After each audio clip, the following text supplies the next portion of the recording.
Hey everybody, it's Dr. Eric Balcavage, and we're back for another edition of Thyroid Answers podcast. And joining me, of course, is Dr. Erica Riggleman. How are you, Dr. Riggleman? I'm doing great today. How are you?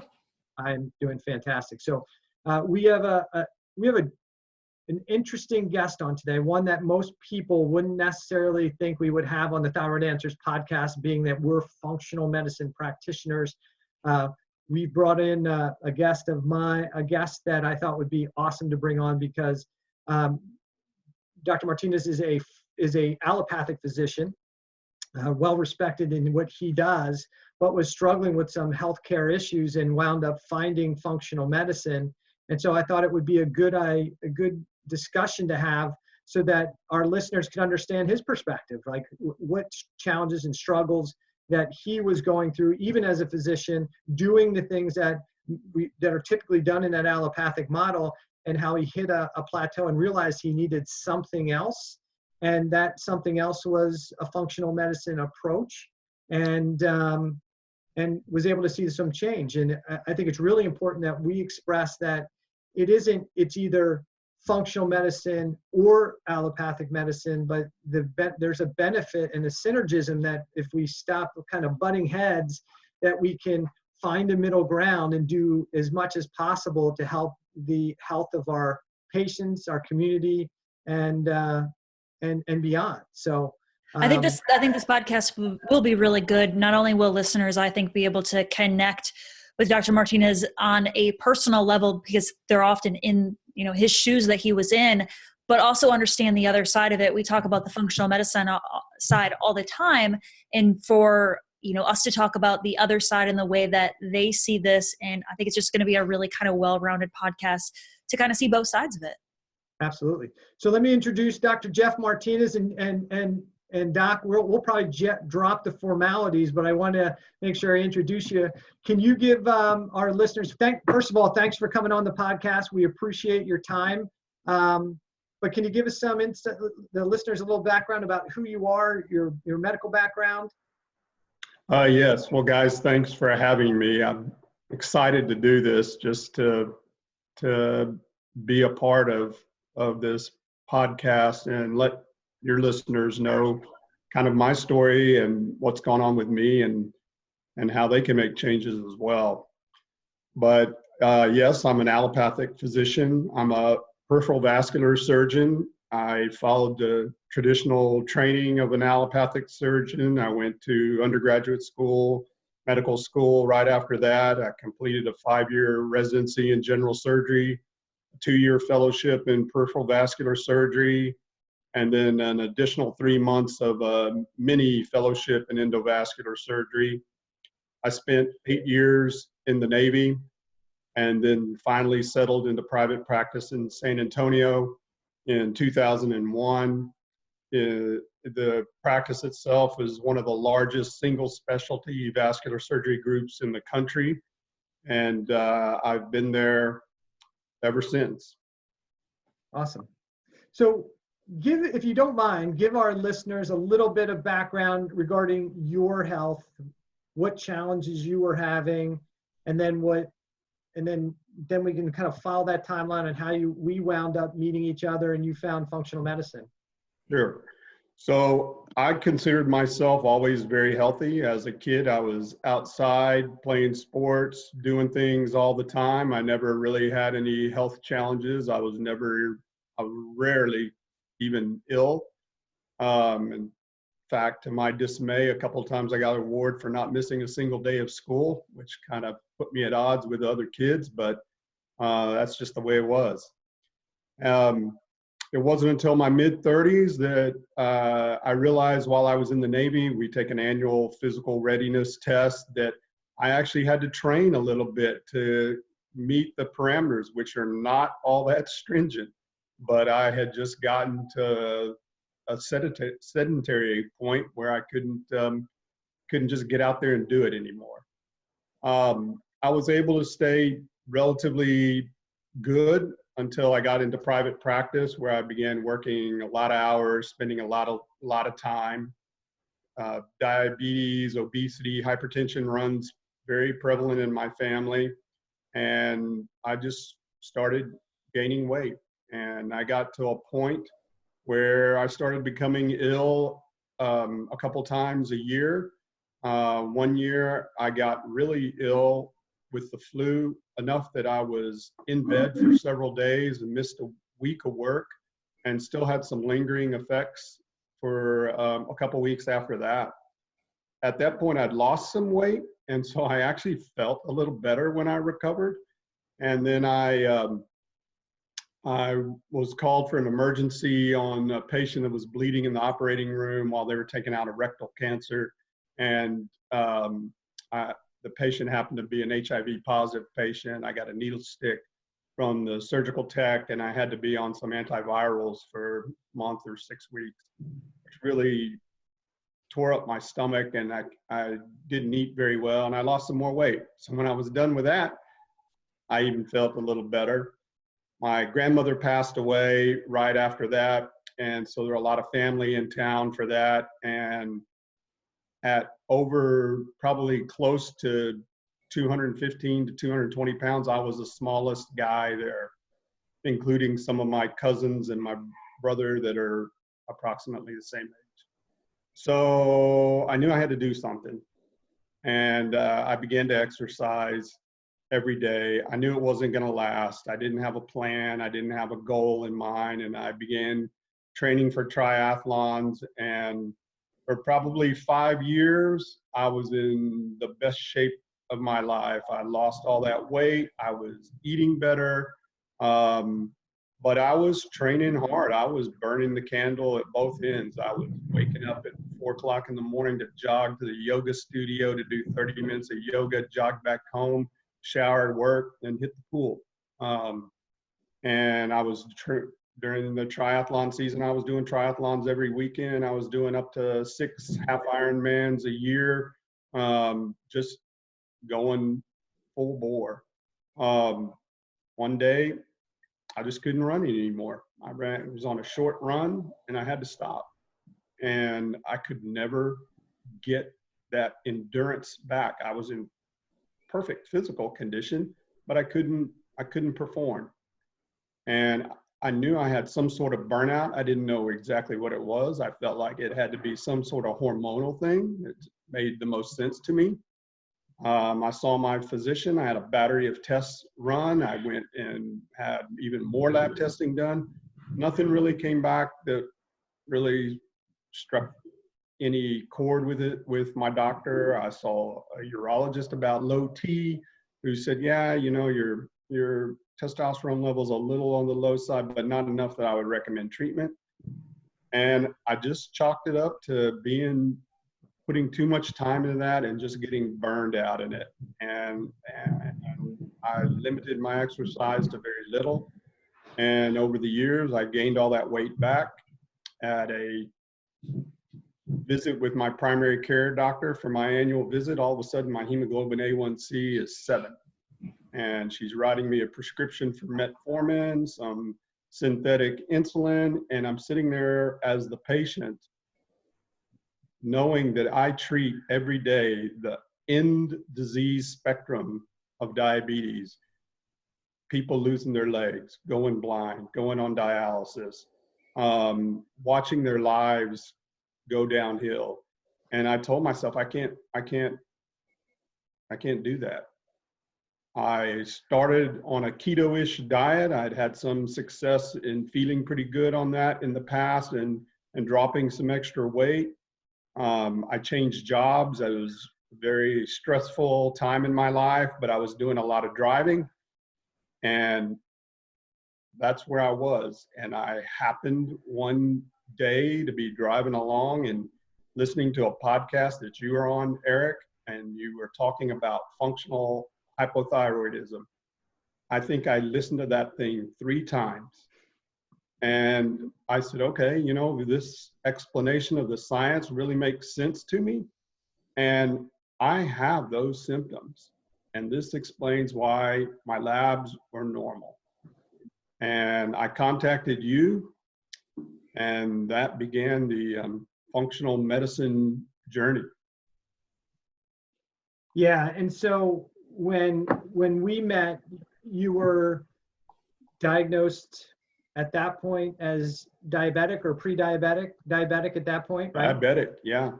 Were you on any blood pressure medications or other medications at that point in time? No blood pressure medications. I was on the metformin, and I can't remember what the other one was now. Okay.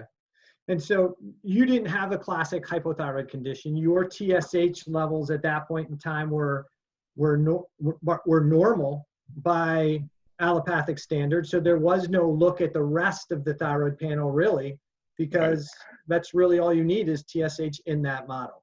Right. And so I guess one of those questions that people might have is, well, if you didn't feel well, how did you go from not diabetic to diabetic in a relatively short period of time? Like, were you really truly overeating? Was it just a dietary thing?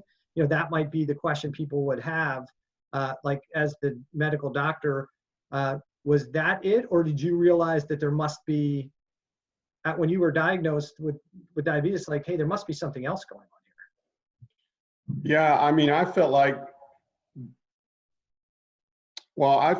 I was following the path of traditional diabetics, becoming more obese. And at that point, you know, I knew that my diet had really gone downhill. I mean, and, you know, I was eating a lot of hospital food, fast food, because I'm running from one place to another and just not really paying attention to it. So for me, as a allopathic physician, I believe that I needed more diet, better diet, and more exercise. And that's what I had planned to do and started to do.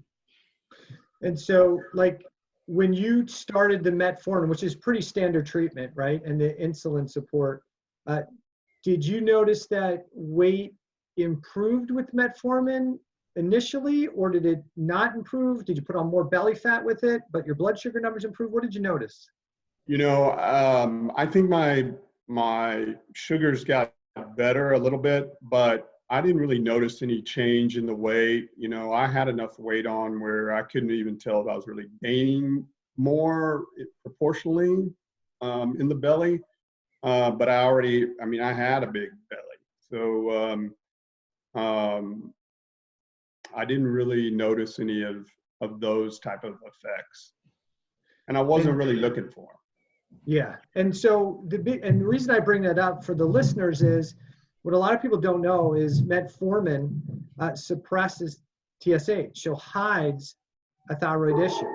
And so we definitely saw the impact of cellular hypothyroidism in your labs, right? Because your reverse T3 was really elevated. But a lot of people don't know that metformin will normalize the blood sugar, but actually it suppresses TSH, so it can hide a thyroid effect or a thyroid condition, like your TSH wouldn't be elevated because of the metformin. And we know, based on the literature, that thyroid hormone is critical inside the cells to support both basal glucose transport into the tissues and insulin-dependent glucose transport into the tissues. So if you're down-regulating your thyroid physiology, and if it wasn't working to begin, and then you further down-regulate it, then you're going to struggle with losing weight. The sugar numbers can get better, but you're still going to struggle with losing weight, right? Sure. Up until that point, had you had anything other than a TSH run as it relates to a thyroid, or was that their gold standard like it traditionally is run? Yeah, I had prior to that, like a T3, T4, I think. Then those weren't really abnormal and the TSH was normal. So that was probably over a year before all of that, maybe 2 years. So I don't know if things may have changed in that time period, but at that time I'd only had a TSH, and my physician has said, well, we've checked these before, and so we just had the TSH. Yeah, and then I think a lot of people that's a common thing that happens, and you know those are the traditional steps that has to be taken. And obviously insurance plays a role with a lot of the labs that are run. And it's not necessarily that it's that your doctor doesn't want to run them per se, but a lot of times it's the hindrance that the insurance companies places upon them to be able to run them anyways. Right. And the standard is, and it's in the guidelines, you run a TSH with reflex to T4. If TSH is normal, there is no T4 often run because it's reflexing. And for the listeners, that means if TSH is normal, there's no need to go further. If TSH with reflex to T4 is the panel that's run, which is commonly is, if TSH is abnormal, then T4 is automatically run, or free T4 is automatically run to evaluate whether there's a primary hypothyroid condition. And in this situation, TSH came back normal, and then you wouldn't be considering that there's a thyroid issue. But what we typically talk about on here is that there can be that hypothyroidism could be more of a spectrum disorder, right? It can start locally in the cells due to some type of cellular stress. Then it can drive into autoimmunity and then full out gland dysfunction. And what's interesting is what the literature shows is that it takes up to 90% of the thyroid gland to be destroyed before TSH moves out of the lab range. So it definitely isn't the early indicator of disease. Just like for you, your diabetes started as a condition years before that hemoglobin A1C was 7, right? Right. So they're catching that at the end stage, and it's just kind of the model of how the ranges are, the labs are established versus in functional medicine what the optimal range is. So people might then say, all right, so you listen to Dr. Balcavage on a podcast and you get this in your head, and you're coming to see Dr. Balcavage. Because in this situation, you're no longer the doctor, you're the client, right? And so what was, when we first met, when we had that discussion about diet, nutrition, and what the game plan was, what was your initial thought process about what we were going to do and what we started to work on? Yeah, so, at that point, I didn't even understand really what functional medicine was. I mean, I had to look it up and see what the heck is a functional medicine provider to really kind of get an idea. And so I figured, I had the symptoms. We were going to talk about it. You went through the labs and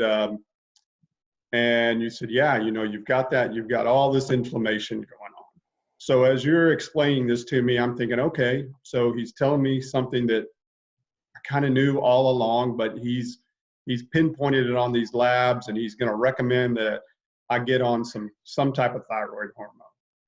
And instead, you say, we need to really work on all this inflammation, and there's a whole lot to work on here. And so I'm stepping back thinking, okay, what is really going to happen here? I'm not going to walk out of here with a pill, which is, hey, that's kind of that's the practice that I've been in. You get a pill or you get a procedure. And so, it caught my attention. And this functional medicine thing, it's like a parallel universe or a third dimension. It's the magic of Harry Potter. I mean, it's there in society, working all the time with a group of people that understand, know it, people who've lived it and are better by it, but most of the people don't know about it. Even a doctor that spent years treating patients and wanting to do all the best things. So it was I can't explain how odd of a sensation that really is. There's some bitterness there I've done all this training. I have read so many journals. I have done all this research, and I didn't understand the complexity of inflammation to abnormal body function. I think that even, you going through your traditional medical training, but even in our side of it, even being from the chiropractic side, a lot of this stuff isn't taught in schools. And so a lot of it is learned outside, and it can be foreign. I know in my medical practice, my nurse practitioner was traditionally taught in the traditional medical world. And, as she starts to see the way that we work with certain patients, it's eye-opening. And, seeing it from that aspect, there's times where she's like, I'm mad that I didn't learn this in school. Like, why didn't they teach us this? This is the stuff that really helps people. But I think there has to be that bridge. Like, you have to learn that regular medical model to be able to bridge it, because I think that that's the foundation. But you have to understand that to be able to understand the functional medicine side of it. And so oftentimes when your eyes are open to that, you can have a little bitterness, but it's one of those things that, like, okay, I am moving in the right direction. You almost see a light at the end of the tunnel type of thing. I think that's a great point, and I think that's absolutely true. And I think it comes down to perspective, right? What you're trained in is acute care, disease identification, disease management, and and from that perspective, right? And the solution is often, especially in the model that you're working in, especially with time restrictions and everything else, and insurance is, hey, what is the disease or the pathology? What can I give somebody to support this? What do I need to cut out or reduce? Because it's an acute care crisis model where it really flourishes, but where I think where it loses is getting sometimes to the root cause diet and lifestyle issues where functional medicine is focused. And I don't think and we say this all the time, it's not because you're a bad doctor or you're not smart. Obviously, clearly, to get to where you are in life and in your profession, you have to be significantly smart. But if you're not trained a certain way, you don't know that other side of it. If you're a plumber, you're not going to know everything you need to know about electricity because it's not what you're focused on and doing. You're doing a great job doing what you do and what you've been trained on. This is just a different world. And you're right, it is like two parallel universes. And sometimes when they come together, everybody gets panicked, like, what is that? And that can't be right? And so we want to deny something, or in functional medicine, we want to, give allopathic medicine sometimes too hard of a time. But in reality, what we're really doing is you're following the training and the guidance, and you're working within that acute care model. And to be fair to doctors as well, many of the times the people that are coming to see you don't want to do what we have to offer, right? True. They're coming to you for the pill or the solution, hoping that fixes the issue. While it can manage or mask or put you into a mode where you're safe, it doesn't necessarily create optimal health. It's hard to drug yourself healthy, and it's sometimes nearly impossible to drug yourself healthy. And that's where I think functional medicine comes and sees the benefit. But we also have to understand that there's a huge benefit to allopathic medicine as well. When you came to see Eric, did you feel like you had your wall completely down, or did you feel like you had a guard up, like not knowing what this was, or were you completely open-minded to, some of the things he was suggesting? No, I think I came into it really open-minded, and I think a lot of that came from having spent a lot of time in the triathlon world with, athletes that are in great shape. I mean, I had seen changes at that time in my diet and all, that I could see improvements. There was times when we experimented with like a 30-day paleo challenge, and I could see my run times improve and all that. So I always felt there was more, and I never believed in the calories in, calories out thing.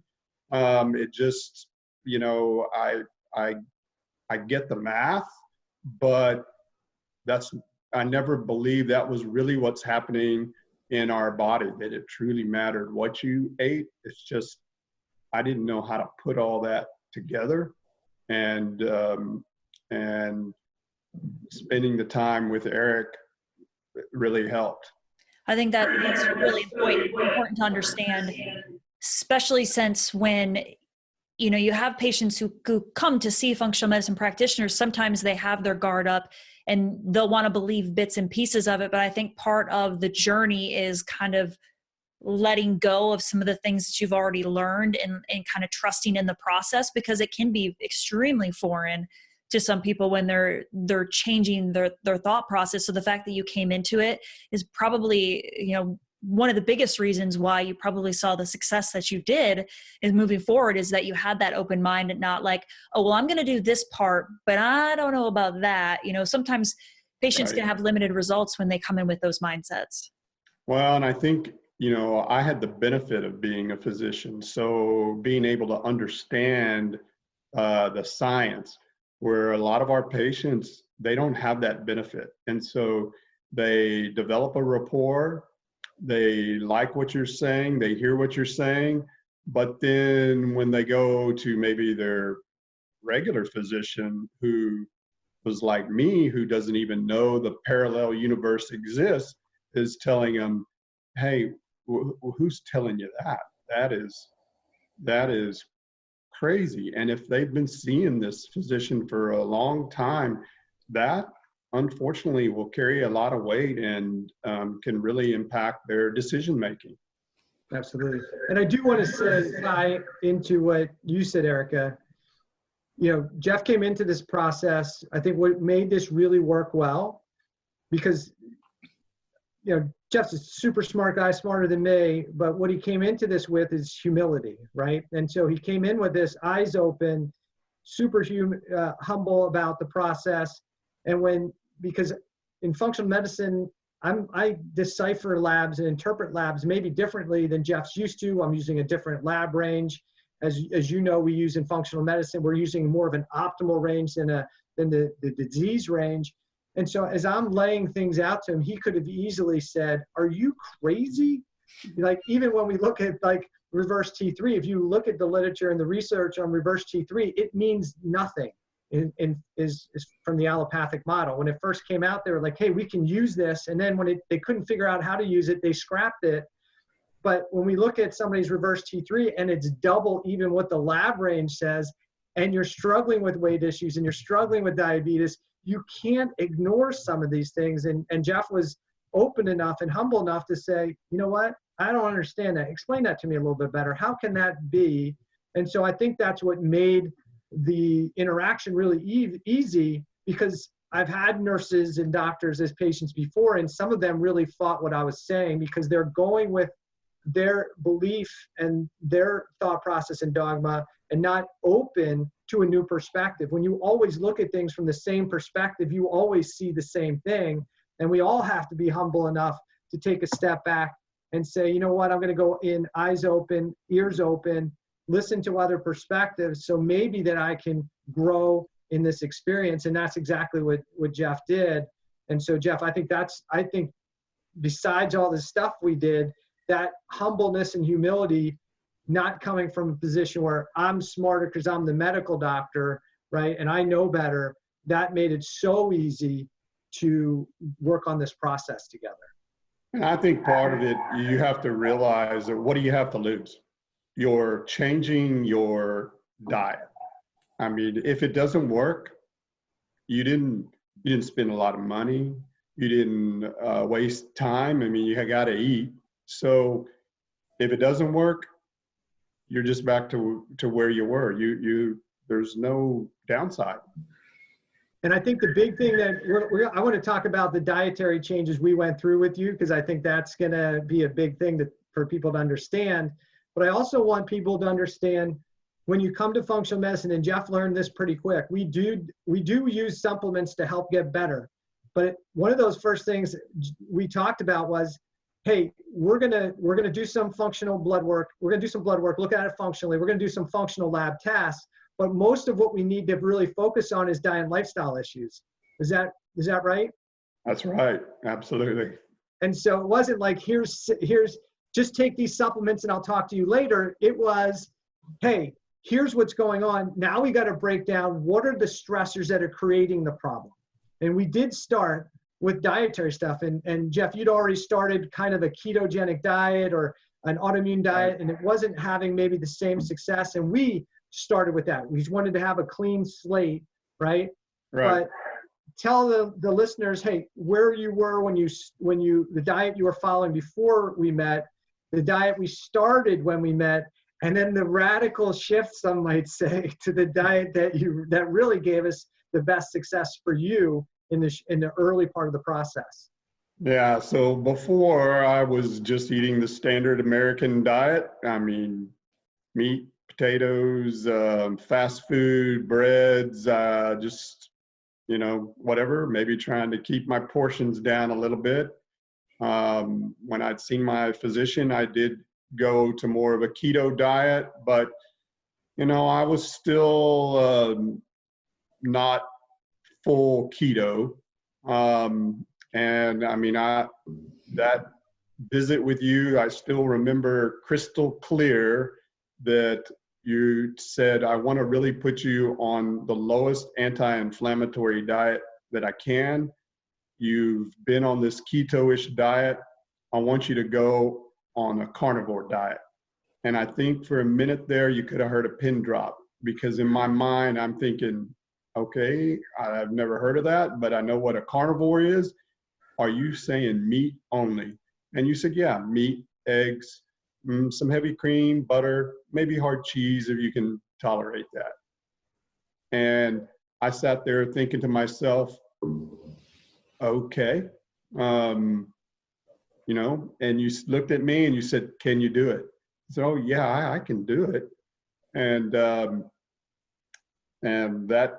that day, I think I went and bought some ribeye steaks and bacon and eggs, and I started on it. And I did more research. I did some Googling and listened to other podcasts, and I realized there's a lot of folks out there doing this with a lot of success. So I was encouraged by that, and went in whole hog, so to speak. Yeah, that was a good one. So, and I think it's important for people to understand, Jeff was already pushing into more of a keto and an autoimmune-ish type diet. So if he had not done any of that at all, then we would have started with more of an anti-inflammatory diet. But he had already been trying to do some of those things. And so he was struggling. And so we said, hey, let's make a little bit more radical shift. Let's give this a couple weeks to see how the process is and see what we notice difference. And it was definitely a shock to you when I said it. And it's not what I recommend for everybody. Usually we start with an autoimmune protocol, but based on with things we saw in your history, in your labs, this seemed like the best model. And it was, I think we talked a couple weeks later and you were like, man, something's changed, right? Absolutely. I mean, within maybe 3 days, I would say that I noticed a difference. I noticed I had more energy. I had just a more positive attitude. I was changing jobs, going through a lot of stress with that. And, honestly, I'm not so sure I could have made that transition as well as I did without all that. I had plenty of energy, and I really just overall, my well-being, I felt good. I had been to the point where I was thinking, gosh, I'm getting old and I'm getting these chronic diseases, and I don't even know if I'm going to live till I'm 70. Well, within a week, all of that changed. I was so much better. And I was also the main thing I wanted to do was lose weight and rid myself of diabetes if possible. And so I was watching that scale go down, pound after pound without doing anything but getting up in the morning, eating bacon and eggs or sausage and eggs, maybe some brisket for lunch and a, ground beef with a cheese on it for dinner, or a ribeye steak. I wasn't counting calories. I wasn't trying to do some kind of portion thing. I wasn't looking at macros. I just ate when I was hungry. And it was crazy. I'm not sure everybody has that experience, but clearly I was seeing the results, and it was a motivating factor for me to continue to do it.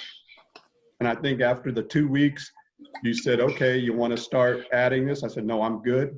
I'm going to keep this up for now. Yeah, there was a goal weight that you set, and you said, hey, I'm going to try and do this a little bit longer. And I wanted to make sure the listeners know that, there, even in functional medicine, there's a lot of people that would say, this is crazy. You can't do this. This is unhealthy. It's not. I think the biggest thing we have to realize when we talk about dietary stuff is everybody's a little bit unique, and the situation that somebody's in is unique.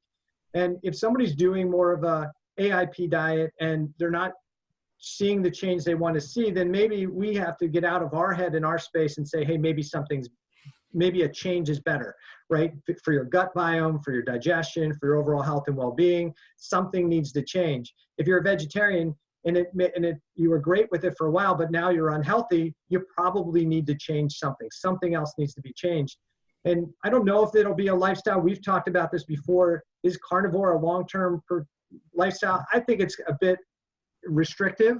And I think it's a tool, just like almost everything else.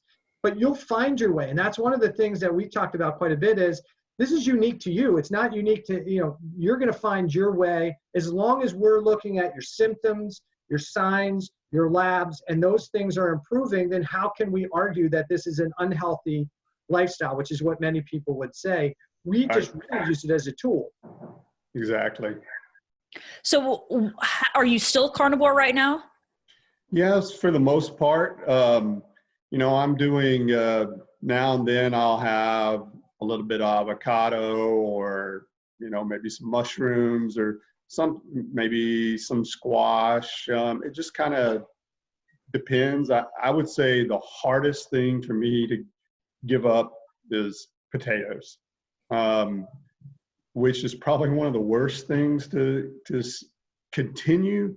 But there were other things that I thought would be really hard for me to give up. I was a Diet Dr Pepper addict. I could drink an 8-pack a day. That has gone away, and really, I just don't have any desire for it. I have tried one here and there, and just felt this is way too sweet for me. I don't want it. Bread, particularly down here in South Texas, where we have a lot of Mexican food and tortillas and rice and beans, and I've grown up on that. Really, that hasn't been that hard I just don't feel the need to have it. Have I had some here and there? Yeah, maybe once a month I might have a fajita taco and some rice and a few, spoonful of beans or so, but for the most part, that's all been pretty easy. But the potatoes, for some reason, and it's like it's French fries, and it's not fast food French fries. It's like homemade fries, and so I'll get to where I say, I got to have a few of those, and so I think of all the things, that's probably the one that has been the hardest. Otherwise, yeah, I've been pretty good on it. I've gotten down to primarily where I'll eat 1 or 2 meals a day is all. I generally now don't eat breakfast. And I may eat a late lunch, and if the lunch is really late, that's probably the only meal I'll have. Or if I'm not working that day, it's a weekend, I might eat a late breakfast, like about noon, and then again maybe about 4 or 5, and then I'm done. You think you'll get bored, but you actually start finding yourself that I really want eggs, and I'm going to have over easy eggs today, or I really want bacon, or I really want ground beef, or I want that ribeye, or I want pork ribs, and you just kind of go back and forth between those things, and you think I'm so limited, but it's really not all that limited, and you eat and you're satiated, and so you're good. And I would say you're now more dietarily flexible, right? So it was a little bit more rigid in the beginning, and now you're allowing yourself a bit more flexibility, bring in some of those vegetables at times, and enjoy yourself a little bit more. And because of the changes in the processes that we went through, you can put those things in, and it doesn't cause significant symptomatology or challenges, right? Right. But I will say this, that I've always liked chocolate in my adult life. You know, I still have some dark chocolate here and there. And I kind of go through a phase where it might be 3 or 4 days where I feel like I just want it, and I have a square or 2 squares a day. And but other things I can't do. If I eat a bowl of ice cream or have a big old piece of cake, my stomach hurts, and I don't really want it. And it's even to the point now where I can be out with people and they're ordering dessert, and I'm perfectly good, you know, having a cup of coffee and keeping up the conversation. So it's part of it. I would say to the listeners is that you kind of got to just hang with it, and you're not gonna get it perfect day in, day out. But if you just kind of keep steering yourself that way, I think you're going to fall into this pattern of what's working for you, and those parts of the diet that really are bad for you and you don't need.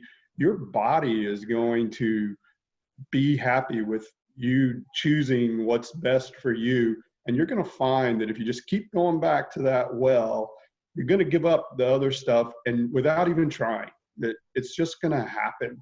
And, you know, I've been doing this now for probably about 6 months. And it's not getting harder. It seems to be getting easier to do it. And I think that point is good. And it doesn't matter what dietary path you're following, if it's autoimmune paleo or carnivore or some mix of whatever, ketotarian or keto. The issue is the longer you follow a plan, right, the easier it gets. And you use those diets and those dietary strategies to get you back to a state of where you're more healthy. And then off of that, then you can start to tinker with some of those things, bringing them back in and see how your body responds. And if your body responds well, keep them there. And if they don't respond, then take them out. And while carnivore worked really well for you, that doesn't mean that everybody who's listening to this should do carnivore, because they may not respond to that. It's just a unique situation that worked really well for you. And that's where we have this bio-individuality, and we have to work with each individual, because they're all unique, and what works for one may not always work for the other, right? Right. So one of those things I want to do, because I want to ask you some questions about functional and allopathic model, where you see maybe the combination of these two worlds colliding at some point, and how we can do a better job of that. But in one of the things that Dr. Erica and I talk about all the time on here is the lifestyle factors. So you and I talked about those things. We talked about sleep. We talked about breathing. We talked about exercise. We talked about mindset. When I started talking to you about those things, which may not be things that you would have considered in the beginning, how receptive to doing some of those things were you? And have you seen a benefit to working not just on the diet strategies, but on some of the lifestyle strategies? So absolutely. And I think that the way that you did that, where we started with this dietary change, you didn't throw a bunch of things at me all at once that you say, oh, okay, I got all these crazy things to do. So we did, although you did mention them up front, but we focused on the diet. And because I saw improvement in that made me more receptive to, okay, what else have we got? And, you know, I think we talked about sleep. So my goal was to get more sleep and focus on that, which I did. We talked about breathing at the time, which you recommended some things like taping my mouth, that I said, okay, this guy is a little crazy on that side, so I'm going to pass on that for now. I did start doing some meditation, some brain taps, some headspace app, and I felt like that would help me. I could actually see my heart rate go down, and felt mentally better after those things. And then finally, after your urging, probably, you know, about a month ago, I was like, okay, I'll go with the breathing thing, because we still had this inflammation, although all those parameters were better. I said, okay. So far, he hadn't led me astray yet. And I tape my mouth at night, and I can tell you that it's not, you're not going to suffocate. You actually breathe through your nose, and you wake up and say, you know what, that was better. And so, you know, it's a ritual. I have to do it when we turn the lights off, because otherwise my wife rolls her eyes at me and tells me how crazy I am. So but I do believe that, you know, I bought into that. The exercise we did lay off at first just because of the inflammation, and I'm getting back into a weight training kind of program now. So really focusing on the strength, and I'm curious to see how that's going to work. How about changes? Like, can you let the listeners know, by working on diet, by working on lifestyle, a little bit of supplemental support as well, what did you see changes in symptoms? What were the changes you saw? Because weight was an issue for you. And what was the change in, like, your diabetes and your medication load? Sure. So my big thing was the diabetes and the weight. The weight, you know, that just fell off anywhere from half a pound to a pound a day until I got to kind of where I am now, where I've kind of been pretty stable. And I'm perfectly happy with that. I think when I started, my BMI was 32, and I'm down to 23 now. So that's, you know, significant. The medications, we had our first round of lab tests after we'd been doing this for a few months.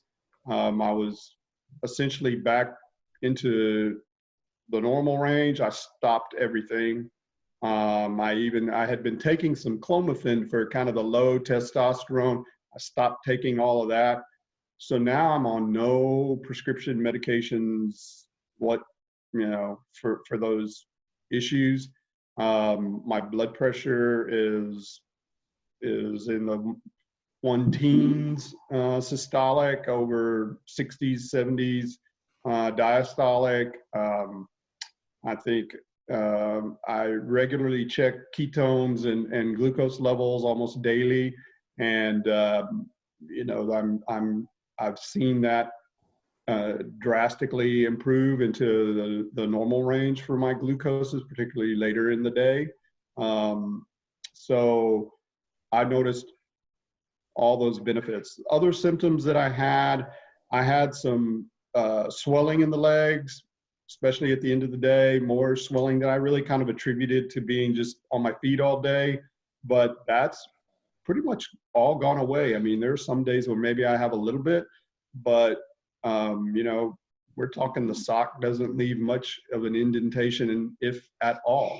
So that was intriguing to me, a little bit surprising, but it's for real. I had a lot of itchy skin. That has all gone away. I don't have that at all anymore. So I think, those were all some of the things, as well as I wouldn't say that I didn't have mental clarity, but I had mental fatigue, especially in the afternoons, and I don't have that. So we can see, obviously, from working the functional medicine side, you've come a long way. A lot of those symptoms have dissipated. You saw some great improvements, but there's still that parallel universe you're referring to, where there's a lot of people out there suffering who don't even know that functional medicine exists. Where do you see the biggest challenges facing functional medicine as it exists right now? Yeah, I've thought a lot about that, and there's no doubt that allopathic physicians are still the king of medicine. And even if you're a physician practicing in this space, you're under a tremendous amount of scrutiny and challenges to your healthcare. So that's an issue. But I do believe that you can't argue with results. And if you can take a patient who has done all the things, there's perfectly compliant patients who are taking their metformin, who are taking their insulin, who are walking 45 minutes a day and are seeing no real improvement. But if you can take these people and make some changes to their lifestyle that they can do, and they see those results, there's nothing more powerful than that. You cannot give a drug that's going to say, I promise you're going to lose 50 pounds. You can't give them a diabetes medicine that says, I'm going to get your hemoglobin A1C is going to be 5. Your fasting insulin is going to be under 5. You can't, there isn't something that we can give. But when the patient sees that, that's the most powerful ally. And as more patients get exposed to that, approach their doctors, that network is just going to expand. They're going to have a friend, a relative, an acquaintance, somebody that one by one, the domino's going to fall and the pendulum's going to swing the other way. And hopefully there'll be enough allopathic physicians to say, hey, wait a minute, what's going on here is true. We don't need to be the managers of this chronic disease problem. There is a simple process, maybe not simple, it can be complex, but there is an alternative way to treat these patients that does less harm to the patient, has better results, and in the end, they're more healthy. So I think, getting there is just a matter of more education and time, and it's just going to be patience. So do you see yourself as a practicing allopathic physician now being more open to patients who come to see you who talk about their functional medicine practitioner?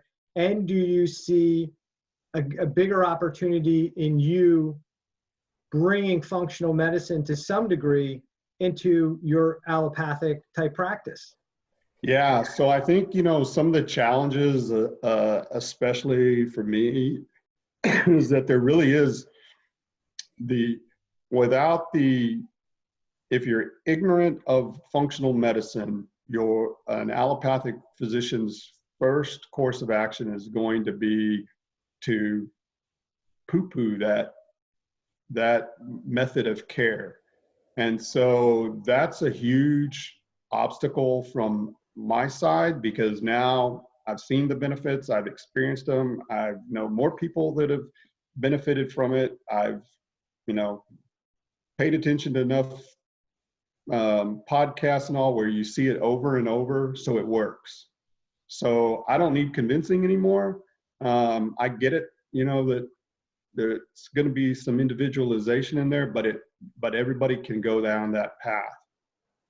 For me now, who we have literature that says if you have peripheral vascular disease, you should be on metformin.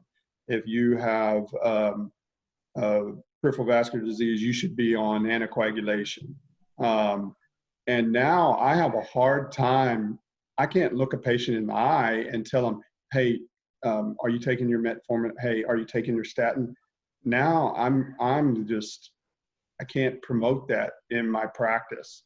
But the big challenge for me is my practice relies on referrals. So I have to be careful about, I can be supportive, but if I go out there and prescribe, an anti-inflammatory diet, carnivore diet, whatever, for a patient, to a referring doctor of mine, that the next thing is going to be the phone call says, what the heck are you doing? You don't know what you're doing. Stop it, or I'm not going to send you any more patients. Right. And those patients at the end of the spectrum need care too. So,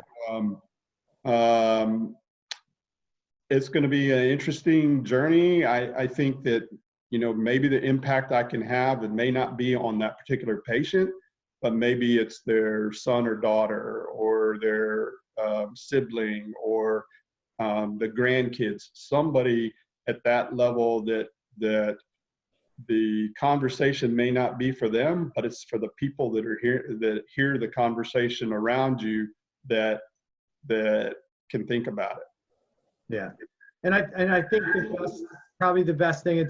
It's nice to know that, hey, I'm open to the idea of somehow trying to integrate some concepts of functional medicine into my practice. I've got to be cautious of how I do that so I don't create too much of a ripple effect in my community, but I have to slowly introduce this, not with a sledgehammer, but nice and, bring that into the practice, somehow start integrating that to the clients I'm seeing and saying, hey, these are some other things that you can do, not necessarily maybe being the person who does or doesn't prescribe, but maybe introducing those lifestyle factors and giving those things to people to give them a resource to start to make some of those adaptations and changes. But it probably has to be more of a grading into your practice than hey, this is it. This is all I do now, because that would maybe create too much disruption. Well, I think one of the things for the listeners too is that a lot of people that are participating in functional medicine won't tell their practitioners. And look, there's a lot of doctors, physicians that are doing it that won't tell their practitioner because of the fear of the repercussions of all that. So just because you may not be medically trained doesn't mean that you still aren't behaving the same way. But what I would say is you need to be bold about it.